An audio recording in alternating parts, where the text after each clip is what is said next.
بسم اللہ الرحمن الرحیم۔ 3 مئی کو میں نماز مغرب کے لیے منصورہ کی مسجد میں داخل ہوا۔ بارش سے موسم کچھ خوشگوار تھا، ٹھنڈی ہوا چل رہی تھی۔ نماز مغرب میں تھوڑا سا وقت باقی تھا۔ ہمارے جو ترجمان القرآن کے سرکولیشن مینیجر ہیں رمضان بھائی، اچھرا میں رہتے ہوئے ایک پرانا ان کے ساتھ برادرانہ تعلق ہے، وہ میری طرف آتے ہوئے دکھائی دیے۔ ان کے ہاتھ میں ترجمان القرآن کا رسالہ تھا۔ انہوں نے وہ رسالہ میری طرف بڑھایا اور میرے ذہن میں فوراً پروفیسر خورشید احمد مرحوم کا خیال آیا۔ میں نے ان کے ہاتھ سے رسالہ لیا اور پہلا جو میں دیکھنا چاہ رہا تھا، میں پڑھنا چاہ رہا تھا کہ اس دفعہ اشارات کس نے تحریر کیے ہیں۔ جو ہی میں نے پہلا صفحہ پلٹا تو میں نے دیکھا کہ بلوچستان کا سلگتا ہوا مسئلہ اور اس کا حل کے عنوان سے پروفیسر خورشید احمد مرحوم نے اس کے اشارات تحریر کیے ہیں۔ میرے ذہن میں ان اشارات کو پڑھنا ہی تھا کہ پورے ذہن کے اندر ایک تصویر گھوم گئی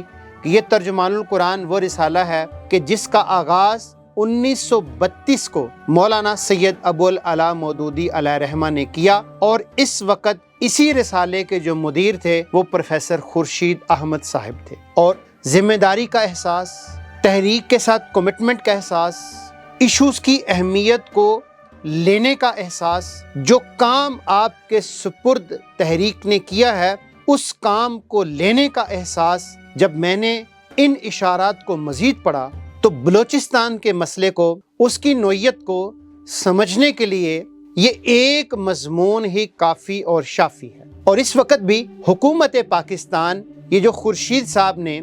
تجاویز کی شکل کے اندر اس کو مرتب کیا ہے، مسئلے کا پورا حل بیان کیا ہے، مسئلے کی پوری نوعیت بیان کی ہے، اس کی تاریخ بیان کی ہے اور آخر کے اوپر تجاویز دی ہیں اس کو حل کرنے کے لیے۔ اگر صرف خورشید صاحب مرحوم کی ان تجاویز کو ہی حکومتی سطح کے اوپر دیکھ لیا جائے، اس کے لیے کوئی لاہ عمل، ٹھوس لاہ عمل بنا لیا جائے تو بہت آسانی کے ساتھ اس معاملے کو حل اور ٹیکل کیا جا سکتا ہے۔ یہ وہ رسالہ تھا کہ مولانا مودودی علیہ رحمہ نے جب اس کو جاری کیا تو پورے بر صغیر پاک و ہند کے اندر مولانا کے مضامین جانا شروع ہے، اور اس رسالے کی بنیاد کے اوپر ہی بعد ازاں مولانا مودودی نے جماعت اسلامی کا قیام عمل کے اندر آیا۔ بعد ازاں اس رسالے کی بنیاد کے اوپر ہی دعوت اور تحریک کا بہت سارا کام ہے جو دنیا بھر کے اندر ہوتا رہا۔ آج اس رسالے کی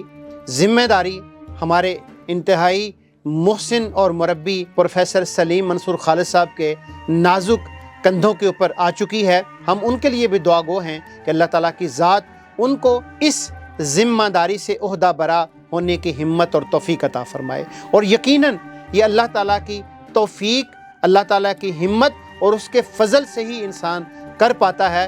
وگرنہ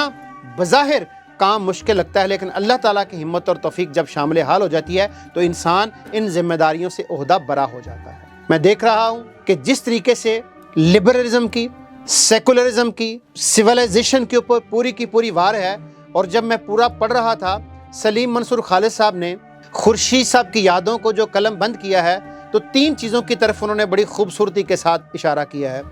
جو مجھ کو،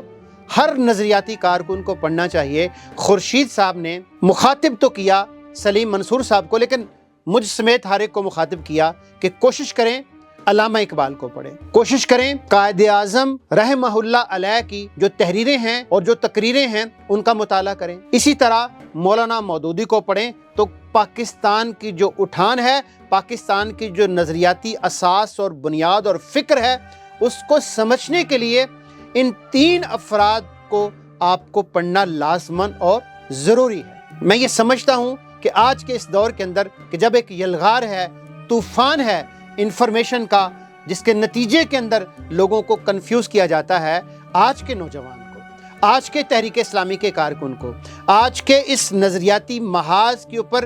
ڈٹے ہوئے کارکنان کو یہ 3 چیزیں جن کی طرف پروفیسر صاحب نے اشارہ کیا ہے، میرے لیے، آپ کے لیے، ہم سب کے لیے مشعل راہ ہے۔ تو آئیے اس ترجمان القرآن کو اپنا ٹول بناتے ہوئے، یہ نظریاتی محاذ کے اوپر ایک بہت بڑا ٹول ہے، بہت بڑا ہتھیار ہے ترجمان القرآن کا رسالہ ہر اس نظریاتی کارکن کے لیے کہ جو نظریے کی بنیاد پہ، اپنی آئیڈیالوجی کی بنیاد پہ آگے بڑھنا چاہتا ہے، تو اس ترجمان القرآن کے مطالعے کو بھی اپنا معمول بنائیے، اس ترجمان القرآن سے اپنے آپ کو سیراب کیجئے، اپنے آپ کو فیض یاب کیجئے۔ اسی طرح جن چیزوں کی طرف اشارہ کیا ہے ان چیزوں کو بھی اپنا ہتھیار بنائیے، آگے بڑھیے۔ آج کے دور کے اندر کشمکش اور جدوجہد جن مراحل کے اندر داخل ہو چکی ہے، نظریاتی کارکنوں کی جتنی ضرورت آج ہے میں یہ سمجھتا ہوں کہ شاید ہی کبھی کسی دور میں رہی ہو، تو نظریے کے ساتھ اپنی کمٹمنٹ کا ثبوت دیجئے، جیسے ہمارے یہ اسلاف تھے،